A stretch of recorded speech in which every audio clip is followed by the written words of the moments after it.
In this video, I'm going to visualize and explain to you exactly what are NFTs because honestly, many people who have gotten into NFTs will tell you that the learning curve is really confusing.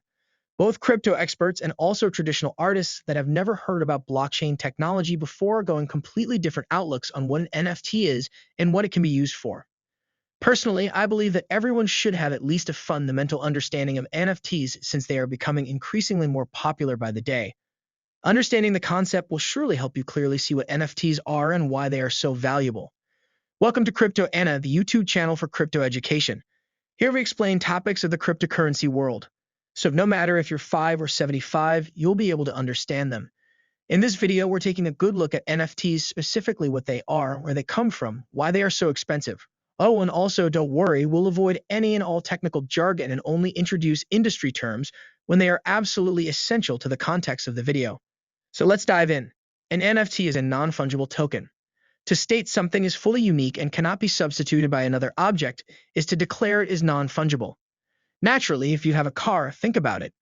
There are certainly other vehicles that are likely identical to yours, but they will likely have different mileage, tires, engines, unique inside devices, dings and dents, or even those ridiculous stickers on the trunk. Your car is distinct because of all these features. One single vehicle is only like that. The $1 bill is an illustration of a fungible asset, so let's move on. This is due to the fact that $1 will always be worth one other dollar bill. Additionally, unlike with a card, you can exchange your $1 bill for another $1 note anywhere. After all of that, a token is just a type of digital asset. Tokens are used to represent various asset types instead. It goes without saying that you cannot simply take your car and upload it to the internet. That is the purpose of garages. You therefore require a digital representation tool of some kind. Tokens can be useful in this situation. Therefore, if you own a car, you might make a token to represent it online as a real physical object. You can think of it as a digitalized version of a tangible item, even if there is a lot more to it in this context. Let's move on and stick with the automobile example. Pretend you took a picture of your car and then turned it into a digital token. This would be your car's NFT. Since it is one of a kind and a token, since it is a digital representation of the car rather than the actual thing, it is non-fungible. The majority of individuals relate the phrase NFT to trading cards, digital art, or characters or objects found in video games. It's crucial to recognize that the NFTs are only blockchain representations of the assets, not the assets themselves. Now, blockchains are simply places for data storage or what might be called virtual databases. A unique token or NFT would be given a specific code that would be used to identify it in the future if you were to produce one on a blockchain. Everyone would be able to see that the token was both created by you and that it is the original sinful copy and pasted version made by your friend or some random person on the internet since blockchains are, well, partly public. That's a lot to process, I'll grant you that. But relax, things get simpler from here. I'll give you one more illustration. Using a tweet from former Twitter CEO Jack Dorsey as an example. Dorsey turned his very first tweet into an NFT, which he sold at auction for over $2.9 million. Does everyone have access to see the tweet? Yes. The person who won the auction, however, is the only one with ownership of the tweet's creator-signed NFT version. With the help of the blockchain, this is quite easy to demonstrate. NFTs are nothing more than strings of data when examined on the blockchain. This textual information refers to any item that may be accessed on the exchange platforms where the NFTs are housed, including images, GIFs, and other types of files.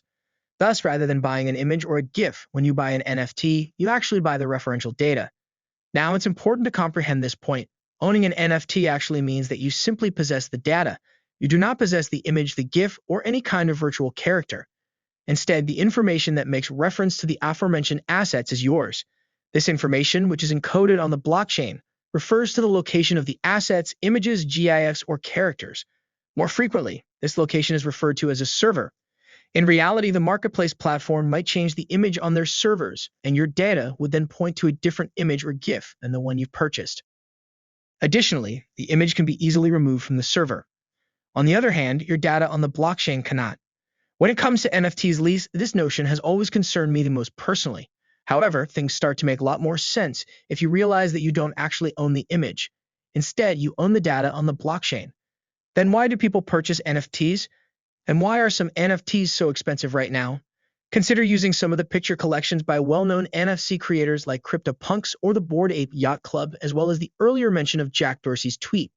Actually, there are a few factors that contribute to NFTs' popularity. They are first and foremost actual innovations. And as most of you have heard, they are also a simple method to invest and make some money. Since NFTs are the first phenomenon of this kind, nobody really knows how to interpret them. Maybe the gaming sector would gain the most from them if they merely evolve into a type of art. Do NFTs have any practical uses? These inquiries suggest that NFTs are still in their infancy, and that individuals are drawn to innovative technologies that could possibly turn out to be profitable investments in the future. This is actually the second important factor in determining the estimated future value of NFT. NFTs and tech stocks are sometimes contrasted. When the internet was still in its infancy in the late 1990s and the early 2000s, nobody could predict what the stock prices of Google or Amazon would be in a few decades. However, some NFTs are now being offered for astronomical prices. For instance, People's is one of the most costly NFTs ever marketed. Each day, it was sold for almost $69.3 million in the first 5,000 days. Beeple's one was subsequently sold for $28.9 million. Additionally, several CryptoPunks have sold for prices ranging from almost $8 million to over $10 million. NFTs are still a fairly new concept, and they represent a risky market to penetrate. In a way, it's like a carnival. Everything is bright and sparkly. Sometimes you might find yourself on a roller coaster ride, since you never really know what kind of fantastic attraction is around the next corner. Many NFT pricing support the last statement. This gets me to my second argument, which is the justification for the high prices of some NFTs. Actually, the solution is very dull and straightforward. It's a case of supply and demand. Consider owning an extremely rare painting. Without establishing a minimum bid, you choose to auction it off one bay at a time. Yes, it's possible that someone will approach and make a few dollars offer for the picture. But because it's so uncommon, art enthusiasts are very inclined to pay close attention to it. This causes a large demand for a very limited supply of something. Alternatively said, something that is in short quantity. As a result, the asset's price increases dramatically. With many NFTs, the same is also true. There will be a lot of people interested in the token if it is a part of a limited edition collection that will only ever produce 10 NFTs, for example. As a result, the cost increases. Popularity and social impact are frequently important considerations as well. Consider the tweet from Dorsey that was mentioned earlier once again. Jack Dorsey, one of the founders of Twitter, is well known in the business community. It stands to mean that selling an NFT of his very first tweet on the website he started would generate a lot of demand. Stepping backward, the utility aspect is another reason why NFTs are so highly anticipated.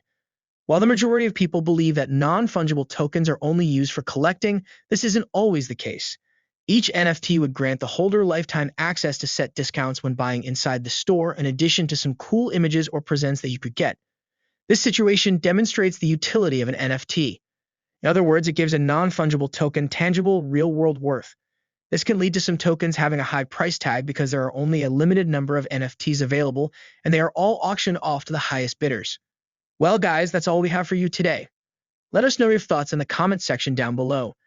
And also subscribe to our channel so you never miss any of our uploads. I really hope that you've learned something, and most of all, I hope to see you in our next video.